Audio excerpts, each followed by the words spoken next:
अब ये सूरत हाल हो गई है कि अमरीकी साजिश समेत इमरान खान के तमाम इल्ज़ामात का मरकज़ साबिक army chief general Qamar Javed Bajwa बन चुके हैं। इमरान खान ने जनरल बाजवा पर इल्ज़ाम भी लगा दिया है कि हुकूमत मेरी थी मगर जनरल बाजवा सुपर किंग थे और मैं पंचिंग बैग था। जो पावर इस जनरल बाजवा के पास थी, सुपर किंग था, सबके ऊपर बैठा हुआ था, सारे फैसले उसके। एक आदमी को जब इतनी ज्यादा पावर मिल जाए लेकिन उसको कोई पूछने वाला नहीं है, कोई चेक नहीं कर सकता। तनकीद तो इमरान खान की होती थी हर दूसरे दिन, हर रोज टीवी पे गालियां सुन रहा हूं, तनकीद हो रही है। पंचिंग बैग तो मैं था। हुकूमत में इमरान खान कहते थे कि हुकूमत के सारे फैसले मैं खुद करता। जो भी फैसला है जिम्मेदार मैं हूं और मैं जिम्मेदार ऐसे हूं कि ये कोई फैसला मेरे पूछे बगैर नहीं होता, डिबेट किए बगैर नहीं होता। अगर मुझे बाहर से ओपिनियन लेना पड़े मैं बाहर से ओपिनियन लेता हूं। आज इमरान खान जिस जनरल बाजवा पर अपनी हुकूमत गिराने का इल्ज़ाम लगा रहे हैं, इसी जनरल बाजवा को पहली तौसी के बाद भी उन्होंने 2 दफ़ा तौसी की पेशकश की और ये बात मानी। दिलचस्प बात यह है कि अपनी हुकूमत जाने के बाद भी इमरान खान मौजूदा आर्मी चीफ की तैनाती रोकने के लिए जनरल बाजवा को तौसी देने का मुतालबा कर रहे थे। फवाद चौधरी ने भी तौसी के मुतालबे की तस्दीक की थी और खुद इमरान खान ने भी तस्दीक कर दी थी। मगर आज इमरान खान खुद एतराफ़ कर रहे हैं कि वो तो कठपुतली थे और हुकूमत जनरल बाजवा चलाते थे।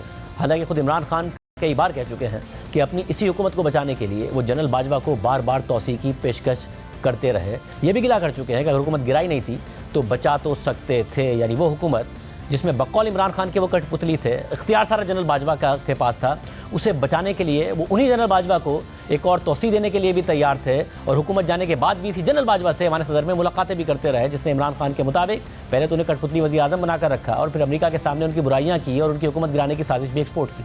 मगर रिटायरमेंट के बाद सारे इल्ज़ामात जनरल बाजवा पर लगा दिए हैं, जो हुकूमत में बतौर इमरान खान तारीख के बेहतरीन और सबसे जमहूरी आर्मी चीफ थे। जो जनरल बाजवा ने जिस तरह इस हुकूमत की मुश्किल वक्त पे मदद की, हर जगह सारी मेरी फॉरेन पॉलिसी को आज पाकिस्तान की फौज और जनरल बाजवा हमारे साथ खड़े रहे हैं। तौसी के बाद भी ऐसे तारीफ़ें करते थे और जब अपोजिशन उन पर तनकीद करती तो कहते थे कि मेरा इंतखाब बिल्कुल दुरुस्त था।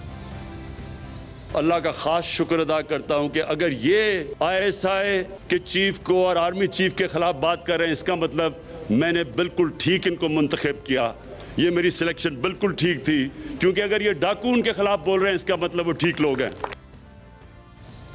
इमरान खान ऐसे ही बयानियाँ बनाते हैं, झूठ को सच और सच को झूठ बनाकर पेश करते हैं और फिर कुछ अरसे बाद खुद ही अपने बयानिए से पीछे हट जाते हैं और शर्मिंदगी का इजहार भी नहीं करते हैं, कोई नया झूठ बोल देते हैं। 2013 के इलेक्शन के बाद इमरान खान ने सीनियर सहाफ़ी और पंजाब के निगरान वज़ीर आला नजम सेठी पर 35 पंक्चर का इल्ज़ाम लगाया, उन पर नून लीग के हक़ में धांधली का इल्ज़ाम लगा दिया। देखिए इमरान खान ने कैसे नजम सेठी पर बराह रास्त इल्ज़ामात लगाए और बयानियाँ बनाए। 35 पंक्चर तो वाज़े तौर पे मुलव्वस थे। तीसरा जो खिलाड़ी इसमें था वो 35 पंक्चर वाले नजम सेठी साहब, केयरटेकर गवर्नमेंट वाले, ये साथ मिले हुए थे।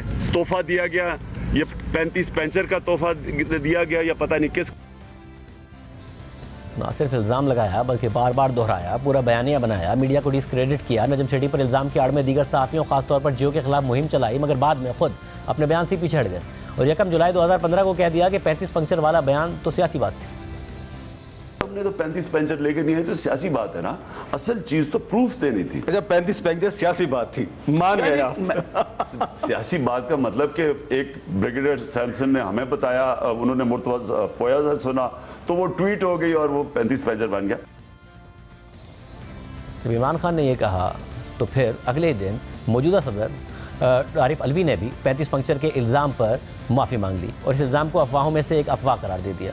इसके अलावा इमरान खान ने चंद सहाफ़ियों के सामने ये भी माना कि उन्होंने नजम सेठी को इसलिए डिस्क्रेडिट किया क्योंकि उन पर वो तनकीद करते थे और पढ़ी लिखी ऑडियंस उन्हें संजीदा लेती थी, इसलिए इल्ज़ामात लगाकर डिस्क्रेडिट कर दिया ताकि कोई भी उन पर एतबार ना करे। फिर खुद नजम सेठी ने इमरान खान के इल्ज़ामात पर अदालत में केस कर दिया, मगर इमरान खान अदालत में भी अपने ही इल्ज़ामात का दिफा करने को तैयार नहीं है। इसी तरह गुज़िश्ता साल इमरान खान ने जैसे काजी फायजीसा के खिलाफ रेफरेंस को भी अपनी गलती करार दे दिया। हालांकि जब हुकूमत में थे तो रेफरेंस फाइल किया, बाकायदा तौर पर हुकूमती वज़रा ने प्रेस कॉन्फ्रेंस की, सोशल मीडिया पर इंतहाई गलीज़ मुहिम फायजीसा के खिलाफ चलाई गई, मगर जब हुकूमत चली गई तो उसे गलती करार दे दिया और फिर सदर मुमलिकत डॉक्टर आरिफ अलवी भी अपनी पोजीशन से पीछे हट गए। उन्होंने भी एतराफ़ किया कि अगर इमरान खान समझते हैं कि उन्हें ये नहीं करना चाहिए था तो मुझे भी नहीं करना चाहिए था। यही अमल है जो इमरान खान बार बार दोहराते हैं, एक इल्ज़ाम लगाते हैं, फिर उसको बार बार दोहराते चले जाते हैं, बयानियाँ बना देते हैं और फिर वो इल्ज़ाम झूठा साबित हो जाता है तो आगे बढ़कर एक और इल्ज़ाम लगा देते हैं, एक और झूठ बोल देते हैं तहरीक इंसाफ के रहनुमा उसे बोलना शुरू कर देते हैं और दोहराना शुरू कर देते हैं। और यही अमरीकी साजिश के बयानी के खिलाफ हुआ के हवाले से हुआ, यही जस्टिस फाइजीसा के हवाले से हुआ, यही 35 पंक्चर के हवाले से हुआ और यही कुछ नज़र आ रहा है।